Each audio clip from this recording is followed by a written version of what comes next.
Shri P Prasad, ബഹുമാനപ്പെട്ട പൊതുമരാമത്ത് വകുപ്പ് മന്ത്രി.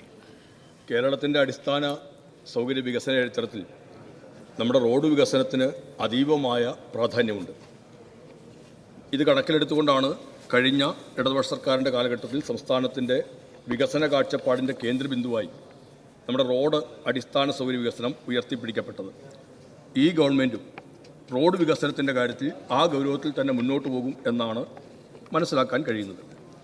റോഡുകൾ വെറും കോൺക്രീറ്റും ടാറും കൊണ്ടുള്ള നിർമ്മിതികളല്ല.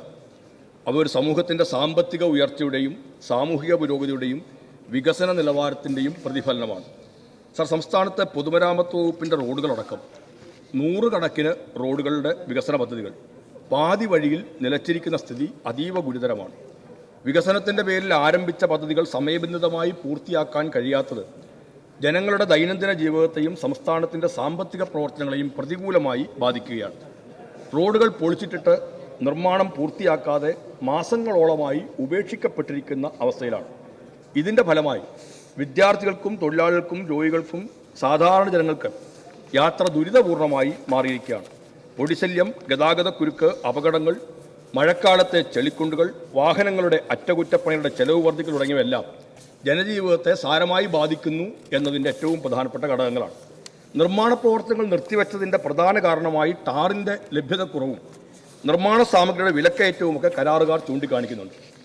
ബിറ്റുമിൻ അഥവാ ടാർ ആവശ്യത്തിന് ലഭിക്കുന്നില്ലെന്നും ലഭിക്കുന്നതിനകത്ത് തന്നെ മുൻപ് ടെൻഡർ എടുത്ത സമയത്തെ അപേക്ഷിച്ച് വില ഗണ്യമായി വർദ്ധിച്ചിട്ടുണ്ടെന്നും കരാറുകാർ പറയുന്നു. പഴയ നിരക്കുകളിൽ ഏറ്റെടുത്ത പ്രവർത്തികൾ നിലവിലെ സാഹചര്യത്തിൽ പൂർത്തിയാക്കുന്നത് സാമ്പത്തികമായി പ്രയാസമാകുമെന്നാണ് കരാറുകാർ വാദിക്കുന്നത്. നികുതിപ്പണം ചെലവഴിച്ച് ആരംഭിച്ച പദ്ധതികൾ അനിശ്ചിതത്വത്തിൽ തുടരുന്നത് പൊതുധനത്തിൻ്റെ ഫലപ്രദമായ വിനിയോഗത്തെക്കുറിച്ച് ചോദ്യങ്ങൾ ഉയർത്തുകയാണ്. പദ്ധതികൾ സമയബന്ധിതമായി പൂർത്തീകരിക്കപ്പെടുന്നുവെന്ന് ഉറപ്പാക്കേണ്ടത് സർക്കാരിൻ്റെയും നമ്മുടെ വകുപ്പുകളുടെയും ഉത്തരവാദിത്തമാണ്. സംസ്ഥാനത്തിൻ്റെ വികസനത്തിന് മികച്ച റോഡ് ശൃംഖല അനിവാര്യമായതിനാൽ നിലച്ചുപോയ എല്ലാ നിർമ്മാണ പ്രവർത്തനങ്ങളുടെയും നിലവിലെ സ്ഥിതി ജനങ്ങൾക്ക് മുമ്പിൽ വ്യക്തമാക്കുകയും അത് അടിയന്തരമായി പൂർത്തിയാക്കുകയും വേണം. സാമ്പത്തികമായും ആയില്ല ഭരണപരവുമായ തടസ്സങ്ങൾ അടിയന്തരമായി പരിഹരിച്ച് പ്രവർത്തികൾ പുനരാരംഭിക്കാനും നിശ്ചിത സമയപരിധിക്കുള്ളിൽ പൂർത്തീകരിക്കാനുമുള്ള അടിയന്തര ഇടപെടലുകൾ ഉണ്ടാവണം. ആഗോള സംഘർഷങ്ങളും യുദ്ധ സാഹചര്യങ്ങളും മൂലം ക്രൂഡ് ഓയിൽ വിലയിലും ബിറ്റുമിൻ വിലയിലും വർധന ഉണ്ടാകുന്ന വാദം ഉയരുന്നുണ്ട്. അത് വർദ്ധിച്ചിട്ടുണ്ടെങ്കിൽ സർക്കാർ മാറി നിൽക്കാതെ ഇത്തരം അസാധാരണ സാഹചര്യങ്ങളിൽ ഇടപെടുകയും ജനങ്ങളുടെ അടിസ്ഥാന സൗകര്യ വികസനം തടസ്സപ്പെടാതെ ഉറപ്പാക്കുകയും ചെയ്യേണ്ട ഉത്തരവാദിത്വം നിർവഹിക്കണം. ബിറ്റുമിൻ ലഭ്യത ഉറപ്പാക്കാൻ കേന്ദ്ര സർക്കാരുമായോ പൊതുമേഖലാ സ്ഥാപനങ്ങളുമായോ ചർച്ച നടത്തിയിട്ടുണ്ടോ എന്നറിയില്ല. അത്തരം കാര്യങ്ങൾ അനിവാര്യമായിരുന്നു.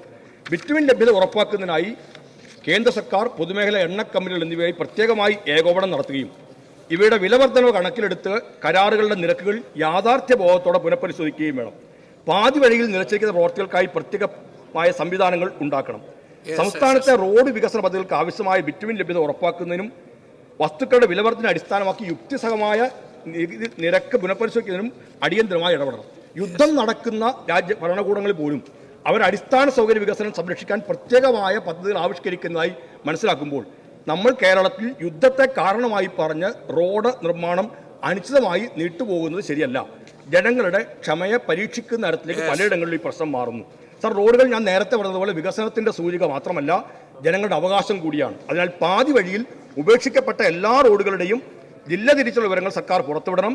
ഏതെല്ലാം പ്രവർത്തികൾ എത്ര ശതമാനം പൂർത്തിയായി, എത്ര തുക അനുവദിച്ചു, എത്ര കുടിശ്ശിക, എപ്പോഴാണ് നിർമ്മാണം പുനരാരംഭിക്കുന്നത്, പൂർത്തിയാക്കുന്ന കാര്യങ്ങളിൽ വ്യക്തതയുണ്ടാവണം. ഓരോ ദിവസവും നിർമ്മാണം വൈകുന്നത് പൊതുധന നഷ്ടത്തിനും ജനങ്ങളുടെ ദുരിതം വർദ്ധിപ്പിക്കുന്നതിനും മാത്രമാണ് വഴിവെക്കുന്നത്. ഞാൻ അവസാനിപ്പിക്കുകയാണ്. യുദ്ധം ഇറാനിലും ഇസ്രായേലിലും നടക്കുകയാണ്. കുഴി കോട്ടയത്തും ചേർത്തലയിലും കാസർഗോട്ടും രൂപപ്പെട്ട തരത്തിലേക്കാണ് അതിൻ്റെ ഫലമായി വന്നു വന്നത്. നമുക്ക് നമ്മുടെ സർക്കാരിന് യുദ്ധം തടയാൻ പറ്റുകയില്ല. പക്ഷേ എന്നാൽ യുദ്ധത്തിൻ്റെ ആഘാതം കേരള ജനങ്ങൾക്ക് പടരാതിരിക്കാൻ സർക്കാരിന് ഇടപെടാൻ കഴിയും. അതുകൊണ്ട് സംസ്ഥാനത്ത് പാതി വഴിയിൽ നിലച്ചിരിക്കുന്ന PWD റോഡ് ഉൾപ്പെടെയുള്ള എല്ലാ റോഡ് വികസന പദ്ധതികളും അടിയന്തരമായി പുനരാരംഭിക്കുന്നതിനും നിശ്ചിത സമയപരിധിക്കുള്ളിൽ നിർമ്മാണം പൂർത്തിയാക്കുന്നതിനുമായി അടിയന്തരമായ ഇടപെടൽ നടത്തണമെന്ന് ആവശ്യപ്പെടുന്നു. ബഹുമാനപ്പെട്ട പൊതുമരാമത്ത് വകുപ്പ് മന്ത്രി. ബഹുമാനപ്പെട്ട മുൻ മന്ത്രിയും അംഗവുമായ പി പ്രസാദ് MLA ഇവിടെ അവതരിപ്പിച്ച കോളിംഗ് അറ്റൻഷൻ കണ്ടാൽ വിചാരിച്ചു കേരളത്തിൽ എല്ലായിടത്തും നിർമ്മാണ പ്രവർത്തനങ്ങൾ സ്തംഭിച്ചത് നമ്മളിപ്പോൾ 1 മാസം 3 ദിവസമായിട്ടുള്ളൂ. അതുകൊണ്ടാണെന്ന് വിചാരിക്കും. ഇവിടെ കഴിഞ്ഞ കാലങ്ങളിൽ ഉണ്ടായിട്ടുള്ള ആ ഗവൺമെൻറ് തുടർച്ച അന്നൊക്കെ ഈ എല്ലാ ജില്ലൻ്റെ ലിസ്റ്റും ഒക്കെ വാങ്ങി വെച്ചുകൊണ്ട് നമുക്കത് പരിശോധിച്ചാൽ പോരായിരുന്നോ? ഇതിപ്പം വന്നിട്ട് ഒരു മാസമായിട്ടുള്ളൂ. ഇവിടെ നിർമ്മാണ പ്രവർത്തനങ്ങളൊന്നും സ്തംഭിച്ചിട്ടില്ല. ഇവിടെ നിർമ്മാണ പ്രവർത്തനങ്ങളുടെ കേരളത്തിലെ ഒരു കാലാവസ്ഥ എന്ന് പറയുന്നത് നമുക്കെല്ലാവർക്കും അറിയാം. മഴക്കാലായ താറുപണി നടക്കുമോ? അഥവാ പാച്ച് വർക്ക് നടക്കുകയാണെങ്കിൽ തന്നെ സമ്മതിക്കുമോ നാട്ടുകാർ? അഥവാ ഈ താറ് ചെയ്ത് 3-ാം ദിവസം മഴ പെയ്താൽ അതോടെ ഒലിച്ചു പോയാൽ പിന്നെ മീഡിയാസും പത്രങ്ങളും ജനപ്രതിനിധികളും അതിൽ അഴിമതി എന്നിട്ട് പറയില്ലേ? അപ്പം മുൻകാലങ്ങളിലൊക്കെ അപ്പുറത്ത് പൊതുമരാമത്ത് വകുപ്പ് മന്ത്രി ബഹുമാന്യ റിയാസ് ഉണ്ടായിരുന്ന കാലത്ത് എന്താ പറയുക, മൺസൂൺ കഴിഞ്ഞതിന് ശേഷം ഒക്ടോബർ മാസത്തിൽ മാത്രമേ റീടാറിങ്ങിൻ്റെ പ്രവൃത്തി ആരംഭിക്കാൻ പാടുള്ളൂ എന്നാണ് PWDക്ക് കൊടുത്ത നിർദ്ദേശം. ഇവിടെ ഉണ്ടായത് ഇവിടെ ഇപ്പോൾ ഒരു മാസമായിട്ടുള്ളൂ. ഫെബ്രുവരി 28-ാം തീയതി ഇറാൻ യുദ്ധം ഉണ്ടായി. മെയ് 15 വരെ നിങ്ങളായിരുന്നു ഇവിടെ ഗവൺമെൻറ്. അന്നെന്താ ഈ വേരിയേഷനും വിലവർദ്ധനവും ഒന്നും ആഗോള പ്രതിഭാസമൊന്നും നിങ്ങൾക്ക് ആർക്കും അറിയില്ലായിരുന്നോ? ഇവിടെ അങ്ങനെ ഒരു സ്തംഭനാവസ്ഥയും കാര്യങ്ങളൊന്നും ഉണ്ടായിട്ടില്ല. പക്ഷേ റോഡുകൾ നന്നാകണം, നിർമ്മാണ പ്രവർത്തനങ്ങൾ ഭംഗിയായി നടക്കണം. അതിനൊന്നും ഗവൺമെൻറ് അതിലൊരു അലംഭാവം കാണിക്കില്ല.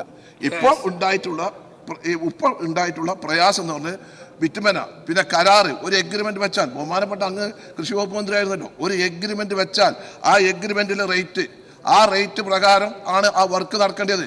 രണ്ടാമതായിട്ട് വേരിയേഷൻ നടത്തണമെങ്കിൽ അത് ഓരോ സമയത്ത് വില കൂടുന്നതിനനുസരിച്ച് കണ്ട് എല്ലാ കോൺട്രാക്ടർക്ക് എല്ലാത്തിനും വില കൂട്ടാൻ പറ്റുമോ? കോൺട്രാക്ട് ഒരു കൊല്ലത്തിൻ്റെ കോൺട്രാക്റ്റാണ്. ആ ഒരു കൊല്ലത്തിൽ വരുന്ന എല്ലാ കാര്യങ്ങളും കോൺട്രാക്ട് അതിനെപ്പറ്റി ഗൃഹപാഠം നടത്തിയിട്ടാണ് ടെൻഡർ കൂട്ട് ചെയ്യുന്നത്. പിന്നെ അസാധാരണമായ സാഹചര്യം വരുമ്പോൾ കോവിഡ് കാലഘട്ടത്തിൽ നമുക്ക് 2021 ഉണ്ടായിരുന്നു. അങ്ങനെയുള്ളൊരു സാഹചര്യം ഇപ്പോൾ ഈ ബിറ്റുമൻ്റെ കാര്യത്തിൽ ഉണ്ടായിട്ടുണ്ട്. 55,000 രൂപ ഉള്ള ബിറ്റുമന് കഴിഞ്ഞ മാസം 1,04,000 രൂപയായിരുന്നു. ഇപ്പോൾ എന്തായി? ഇന്നത്തെ റേറ്റ് ഇന്നലെ ഞാൻ സഭയിൽ പറഞ്ഞു 88,000 രൂപയായി. അപ്പോൾ അതിൻ്റെ വേരിയേഷൻ വരുന്നുണ്ട്.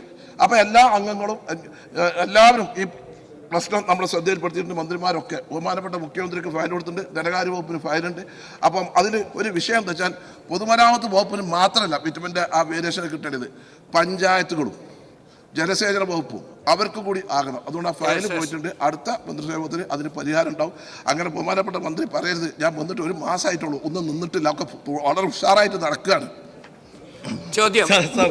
ഞാൻ ബഹുമാനപ്പെട്ട പൊതുമരാമത്ത് വകുപ്പ് മന്ത്രി എന്തോ കുറ്റപ്പെടുത്തി എന്നുള്ള ഒരു ധാരണയിലാണ് അദ്ദേഹം തയ്യാറായി വരികയും സംസാരിക്കുകയും ചെയ്തത്. ഞാൻ ആ സംസാരത്തിനകത്ത് അങ്ങനെ